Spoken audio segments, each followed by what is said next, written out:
of the collection of Madam Elsa. Kani nga collection started in the 1950s. So si Madam Elsa is from Cebu City, no? And then when she married the Terlinelais, ibalhin sila sa Cagayan, 1947. In the 1950s, she started collecting from the Maranaos. They are neighbors in Marawi. They're traders man, so they would travel to Cagayan de Oro to sell antiques to the old Cagayanon family. So if you go to old houses, makakita gid ka og one or two mga ingani, antique vases. But Madam Elsa, every year she kept on adding to her collection, so that now this is known as one of the biggest collection of antique china in northern Mindanao. We can even trace the history of Chinese pottery from her collection. Starting from here, this might be the oldest items in the house, no? It's from 800 BC. So these are old stoneware jars. Makita nato ang progression. They were using really rough clay, and then how they designed it was murag gukit, like as if they were carving on wood.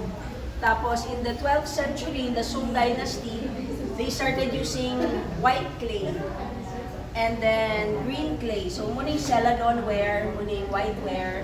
And then in the 15th century, they started doing their famous Ming Dynasty blue and white ware. So muna siya ang popular sa mga collectors, actually, the 15th century Ming Dynasty. Tapos, in the 16th century, we have a whole cabinet of that. So this is the Qing Dynasty karon. Makita na ito ang progression niya. Oops! Just be careful. Yeah, that's okay. So, sa Qing Dynasty, the Chinese potters started treating their jars na murag art na gyud, murag painting. So they started doing landscapes and mga objects. Ang favorite sa Chinese artists was the phoenix, which is this, and then the dragon. Here we have dragons here, and then the lotus, which is this one on top. Tapos this one is the Pukao jars, which is murag ibalik siya sa Ming Dynasty nga repeating patterns, except now it has more color. So 16th century gyapon ni siya.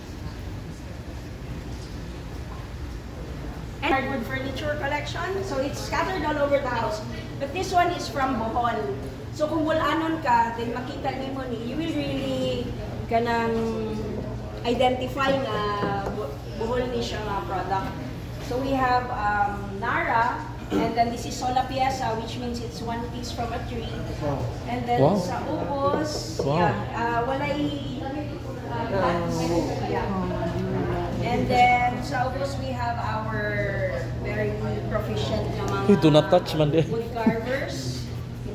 So ang ilang inspiration sa tungkol anong wood carvers would be the ferns. Kaya ang atong Philippine forests were so full of flora and fauna, so that's the inspiration sa atong wala nun wood carvers. Full of pako. So over here we have also mga Philippine hardwood products. So kani siya, it's from Paete, Laguna. So there's a village there of wood carvers also. And then karon if you go to Paete, ang imong mapalit are the paper mache nga mga horses. If you're familiar with that, galay-lain nga sizes, and then it's ang iyang color is red, so they're still using the tint ingani. But originally, katong mga horses would be really made out of carved wood. Tapos this one also very famous na Philippine design, the hardwood and then the woven rattan. So this is called solihia.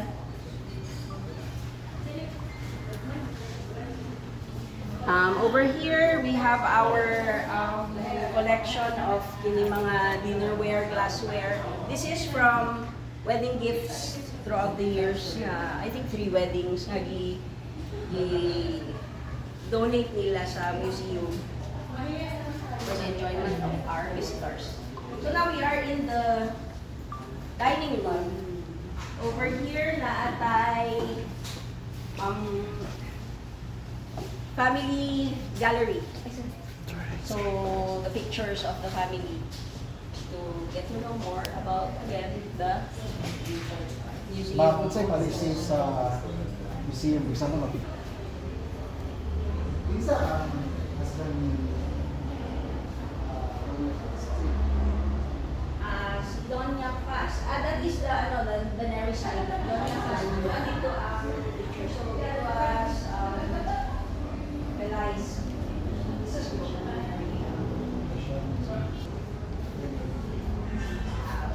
Graciana, Mary, and Madam are the parents of. Nag-start ang medical courses sa UP when si Madam Mary, Dr. Loles. So we started the nursing, and then now we're more known sa atong radiology department.